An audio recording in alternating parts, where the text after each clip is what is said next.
प्यारे बच्चों, welcome you all. आज का टॉपिक है आयनिक बॉन्ड। सबसे पहले देखते हैं what is bond. Bond is basically attractive force.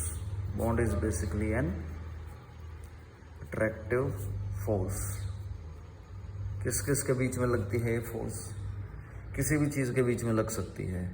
For example, और आपके फ्रेंड के बीच में भी एक बॉन्ड बना हुआ है। तो कुछ सेम तरीके से एक अट्रैक्टिव फोर्स हम केमिस्ट्री में पढ़ते हैं between atoms.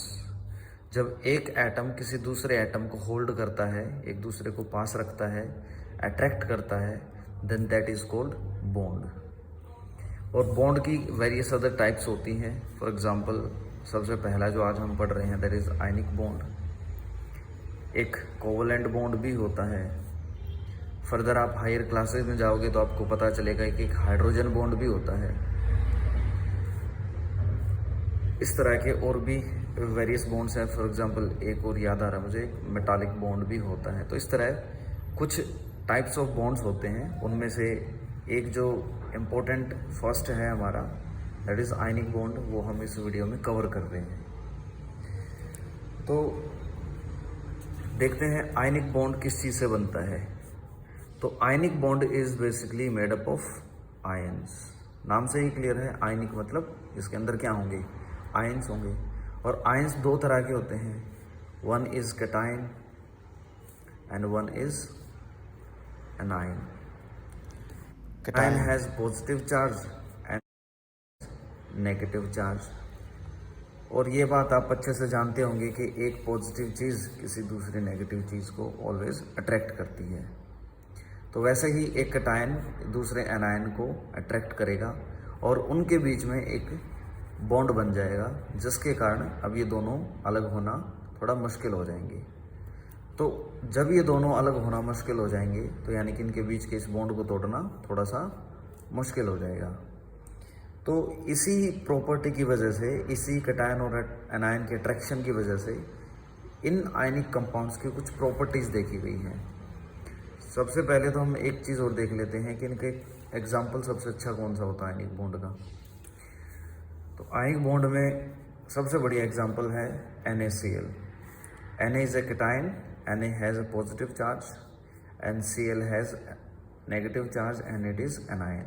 So this cation attract this anion and this type of bond is called ionic bond.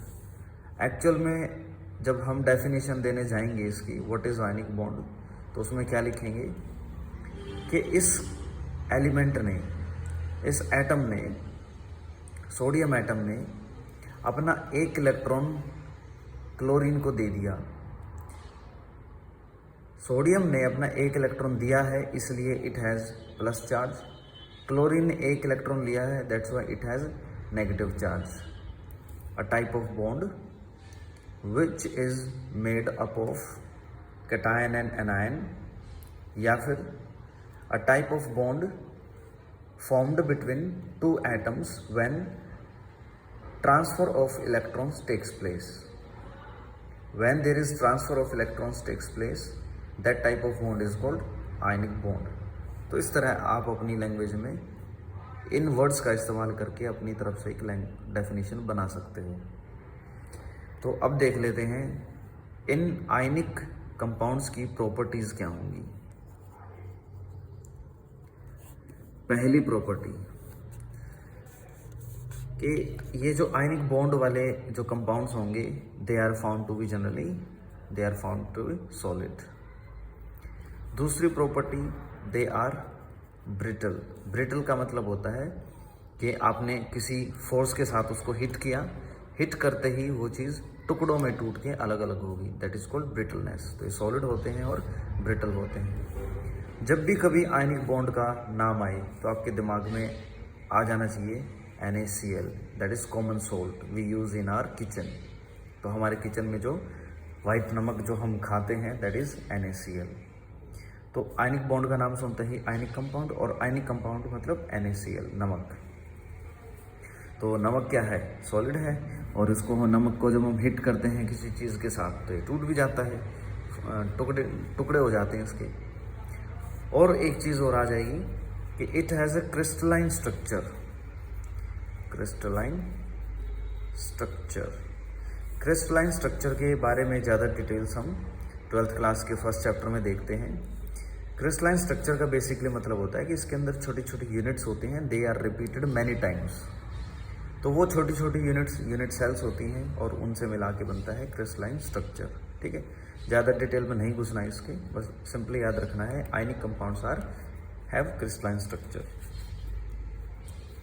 Second property बन जाएगी कि इनके बीच में जो इंटरमोलिकुलर स्ट्रेंथ है, दिस स्ट्रेंथ कैटायन और एनायन के बीच में, दिस इज क्वाइट हायर। और इसी स्ट्रेंथ की वजह से इनका जो बॉइलिंग पॉइंट या फिर मेल्टिंग पॉइंट है, इट इज़ जनरली हायर। इनको बॉईल करना और मेल्ट करना मुश्किल है क्योंकि इनके प्रीवियस बॉन्ड्स नहीं टूट रहे या मुश्किल से टूट रहे हैं, इसलिए इनको बॉईल करना और मेल्ट करना आपके लिए मुश्किल हो जाएगा।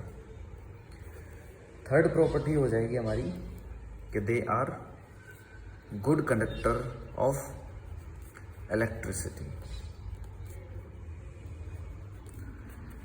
इलेक्ट्रिसिटी को कैरी करना बहुत आसान है आयनिक कंपाउंड्स के लिए, बिकॉज दे हैव आयंस।